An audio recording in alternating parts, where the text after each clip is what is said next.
Hello నమస్తే welcome back to my channel నేను మీ లత. ఈరోజు మేము బ్రేక్ఫాస్ట్లోకి మిల్లెట్స్ ఇడ్లీ చేసుకుంటున్నాం. అంటే లిటిల్ మిల్లెట్ ఇడ్లీ రవ్వతో ఇడ్లీ చేసుకుంటున్నాం అనమాట. సో ఇదే రెసిపీ చాలా ఇన్ డీటెయిలింగ్గా మీ అందరితో షేర్ చేసుకోవాలనిపించింది. దాంతోపాటు దాని బెనిఫిట్స్ అండ్ అలాగే ఫైబర్ రిచ్ ఫుడ్స్ మనకి కరెక్ట్ మోతాదిలో దొరకట్లేదు అనమాట ప్రతి రోజున. అందుకే చాలామంది కాన్స్టిపేట్ అవుతున్నారు, గ్యాస్ బ్లోటింగ్ సమస్యకి గురవుతున్నారనమాట. సో ఇన్ డీటెయిలింగ్గా ఫైబర్ రిచ్ ఫుడ్ గురించి కూడా చెప్పాలనుకుంటున్నాను. సో మొదటిగా అయితే ఒక గ్లాస్ పొట్టున్న మినపప్పు తీసుకుంటే అదే గ్లాసు 2 గ్లాసుల లిటిల్ మిల్లెట్ ఇడ్లీ రవ్వ తీసుకున్నాను. మనకైతే ఇప్పుడు సూపర్ మార్కెట్లో ఈజీగా లభిస్తున్నాయి. విజేత, రత్నదీప్ ఇలాంటి వాటిల్లో మనకి మిల్లెట్స్తో చేసిన ఇడ్లీ రవ్వ చాలా గుడ్ క్వాలిటీలో దొరుకుతున్నాయి అన్నమాట. ఎంత గుడ్ క్వాలిటీలో దొరికినప్పటికీ మిల్లెట్స్ని సోక్ చేసుకోవాలి. మనం పొట్టున్న మినపప్పు 4 hours నానబెట్టుకుంటున్నాం కదా, దాంతోపాటే నేను ఇడ్లీ రవ్వని కూడా మిల్లెట్ ఇడ్లీ రవ్వని కూడా సోక్ చేసుకున్నాను అండ్ మెంతులు కూడా సోక్ చేసుకున్నాను. సేమ్ ప్రాసెస్ అనమాట, మనం ఇడ్లీ చేసుకున్న ప్రాసెస్సే. కాకపోతే పొట్టున మినపప్పు ఎందుకు వాడమంటున్నానంటే, మేము ఎందుకు వాడుకుంటున్నామంటే జనరల్గా 100 గ్రామ్ కుక్ చేసుకున్న బ్లాక్ ఉరద్దాలు తీసుకుంటే 18 గ్రామ్ ఫైబర్ అందుతే, అదే పొట్టు లేని మినపప్పు తీసుకుంటే 2 గ్రామ్ ఫైబర్ మాత్రమే అందుతుందన్నమాట. సో ఎంత ఫైబర్ అనేది మనం లాస్ అయిపోతున్నాం, మిస్ అయిపోతున్నాం. జనరల్గా అయితే మన అందరికీ కూడా ఉమెన్కి అయితే 25 గ్రామ్ పర్ డే, ఎలాంటి అంటే కొంచెం కూడా మిస్ అవ్వకుండా 25 గ్రామ్ పర్ డే తీసుకోవాలి. మెన్ అయితే 30 గ్రామ్ పర్ డే తీసుకోవచ్చు అనమాట. సో మనకి ఫైబర్ వచ్చి 2 రకాలన్నమాట, soluble fibre, insoluble fibre. Soluble fibre వచ్చి మనకి వాటర్లో డిజాల్వ్ అయ్యి జెల్ లాగా ఫామ్ అవుతుంది. ఇన్సాల్యుబుల్ అయితే వాటర్లో డిజాల్వ్ అవ్వకుండా బల్క్ ఇస్తుంది. సో అదే ఇన్సాల్యుబుల్ అండ్ సాల్యుబుల్ ఫైబర్ అనమాట. ఇప్పుడు ఈ ఇన్సాల్యుబుల్ ఫైబర్ ఏదైతే ఉందో ఎక్కువగా ఉండేది మనకి మిల్లెట్స్ అండ్ డాల్స్ అనమాట. సో ఈ ఇన్సాల్యుబుల్ ఫైబర్ తీసుకున్నప్పుడు మనకి స్టూల్ అనేది బల్క్గా స్టూల్ పాస్ అవుతుంది. సాల్యుబుల్ ఫైబర్ తక్కువ క్వాంటిటీలో ఉంటుంది ఈ మిల్లెట్స్ అండ్ డాల్స్. సో ఈ ఇన్సాల్యుబుల్ ఫైబర్ ఇంకేమేమి ఫుడ్లో ఉంటుంది అంటే, మిల్లెట్స్, డాల్స్ కాకుండా వెజిటేబుల్స్ విత్ స్కిన్ ఉన్న, అంటే లైక్ బీరకాయ తొక్క వాటిల్లో కూడా, అండ్ వీట్ అంటే కంప్లీట్ ప్యూర్ వీట్లో కూడా మనకి ఇన్సాల్యుబుల్ ఫైబర్ అనేది లభిస్తుంది. సాల్యుబుల్ ఫైబర్ ఏదైతే డిజాల్వ్ అవుతుందో వాటర్లోకి, అవి వచ్చి మనకి oats, flax seeds, soak chia seeds, sabja seeds అనమాట.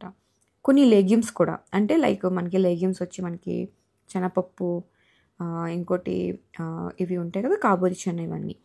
సో ఇవన్నీ కూడా మనకి 25 గ్రామ్ పర్ డే చెప్పిన అవసరం అయితే, వీటితో పాటు ఎడ్యుకేట్గా వాటర్ తీసుకోవడం చాలా ఇంపార్టెంట్ అనమాట. వాటరే మనకి ఫైబర్ అబ్జర్వ్ చేసుకొని స్టూల్ని స్మూత్గా పాస్ చేయడానికి హెల్ప్ చేస్తుంది అనమాట.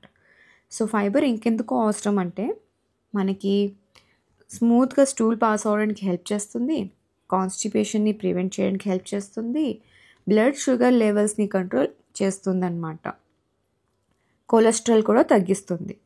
అండ్ ఎప్పుడైతే మనం గుడ్ ఫైబర్ ఉన్న ఫుడ్ తీసుకున్నట్టు అంటే మిల్లెట్స్ ఇలా పొట్టున్న పప్పుతో తింటే మన టమ్మీ ఫుల్ ఉంటుందన్నమాట.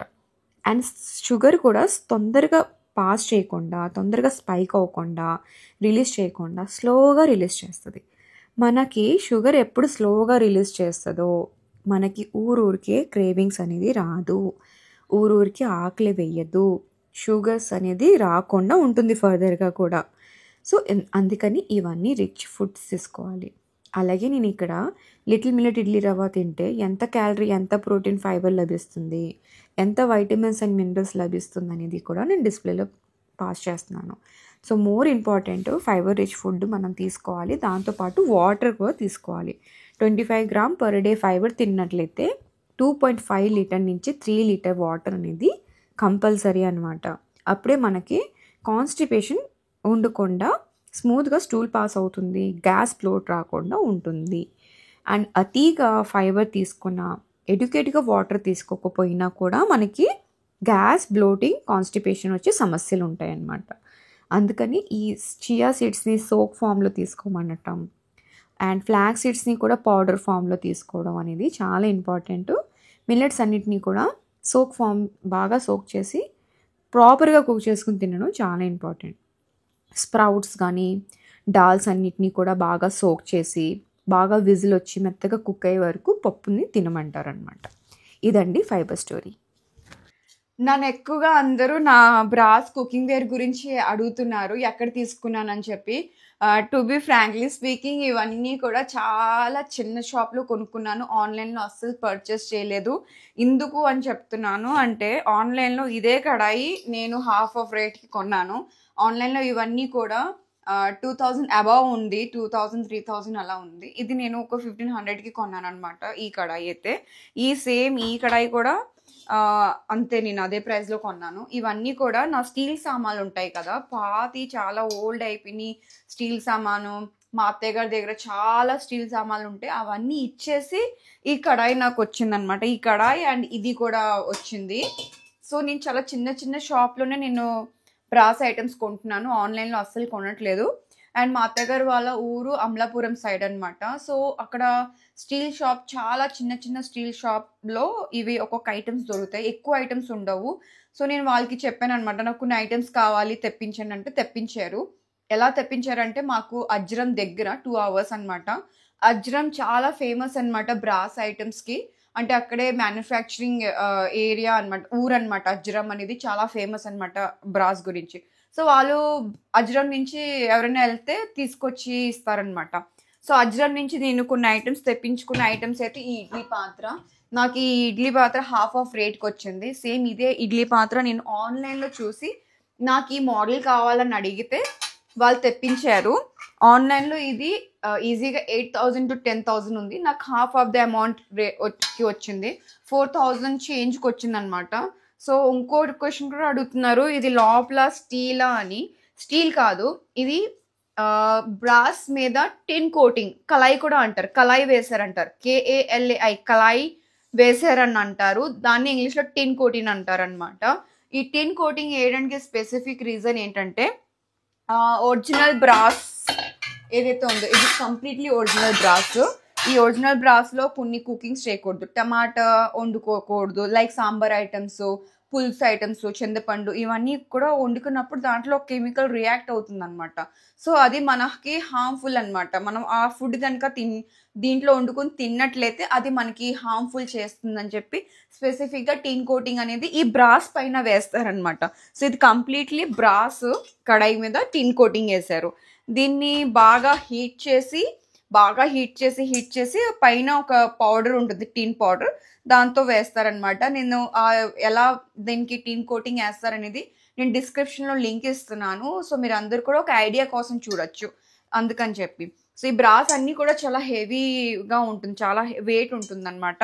అందుకే నేను వీటిలన్నిటిని కూడా స్లో ఫ్లేమ్‌లో కుక్ చేసుకొని తక్కువ ఆయిల్‌లో వండుకున్నా కూడా నాన్ స్టిక్‌లో ఎలాగైతే వస్తాయో కర్రీస్ అన్నీ అలా వస్తాయి. నా ప్రీవియస్ వీడియోస్ అన్నీ చూసినట్లయితే చాలా తక్కువ మినిమమ్ ఆయిల్‌లో కూడా కర్రీ మాడకుండా ఉంటుందనమాట. అండ్ స్లో ఫ్లేమ్‌లోనే నేను కుక్ చేసుకుంటాను. సో, ఇవన్నీ కూడా చాలా మీకు కనిపించడానికి లైట్ వెయిట్‌గా ఉంది గానీ ఇవన్నీ కూడా చాలా వెయిట్ అనమాట. సో, ఇవన్నీ కూడా సేమ్ బ్రాస్ పైన టిన్ కోటింగ్ ఏశారు. ఈ టిన్ కోటింగ్ ఇలా ఉంటుందనమాట.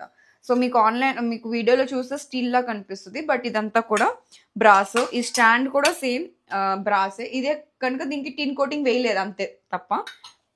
సో, ఇది నాకు 4 వచ్చినియి అనమాట.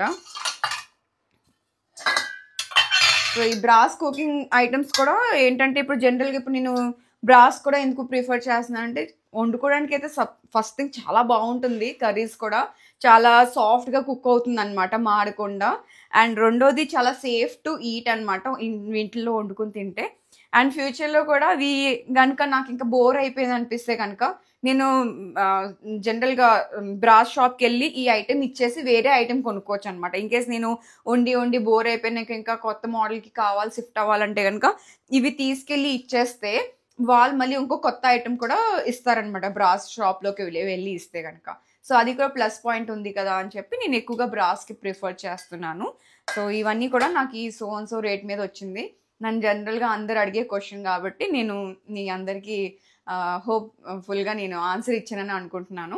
అండ్ జస్ట్ స్టీల్ కడాయి ఒకటే అడిగారు నన్ను. స్టీల్ కడాయి నా దగ్గర 3 ఉన్నాయి. ఆ 3 కూడా ఇదైతే మయర్ అనమాట. ఇదొక్కటే నేను ఆన్‌లైన్‌లో కొన్నాను. మిగతా అన్నీ కూడా నేను షాప్‌కే వెళ్ళి పర్చేస్ చేస్తాను. నాకు కొన్ని స్పెసిఫిక్ ఉంటాయన్నమాట. అంటే లైక్ నాకు వెయిట్ ఉండాలి అండ్ దీనికి గ్రిప్ బావుండాలి. వీటిలికి ఇలా ఉండాలి. అంటే ఇలా లాకింగ్ ఉండాలి. ఇన్‌బిల్ట్ లాక్ ఉండాలి. ఇలా స్పెసిఫిక్గా నేను చూసుకుని కొనుక్కుంటాను, నాకు ఈ లోతు ఉండాలి అని చెప్పి. సో నేను అన్నీ కూడా ఆన్లైన్లో కాకుండా షాప్కే వెళ్ళి కొనడానికి ట్రై చేస్తాను ఇవన్నీ స్పెసిఫిక్గా. కొన్ని ఇది మాత్రమే నేను ఆన్లైన్లో మయర్ బ్రాండ్ తీసుకున్నాను. మీకు నేను డిస్క్రిప్షన్లో దీని కడాయి లింక్ ఇచ్చేస్తాను. ఈ దీనికి నాకు దీనికి క్యాప్ బాగా నచ్చింది. అంటే వీటికి స్టీమ్ బాగా న్యూట్రిషన్ లాక్ అయ్యేలాగా క్యాప్ ఇచ్చారనమాట. అంటే ఏదైనా వండుకుంటే కనుక న్యూట్రిషన్ వాల్యూ అంతా కూడా కర్రీ వండుకున్నప్పుడు ఉంటుంది. అండ్ ఇది కూడా చాలా బరువు ఇచ్చారు, కాలకుండా ఉండడానికి ఇక్కడ కొంచెం సిలికాన్ ఇచ్చారు అంతే, మిగతా అంతా స్టీలే అనమాట. సో ఇది నేను చాలా గత 4 years నుంచి యూజ్ చేస్తున్నాను. ఇవన్నీ అయితే ఇప్పుడిప్పుడే నా లైఫ్లోకి ఎంటర్ అయింది brass item. So that's all for this video.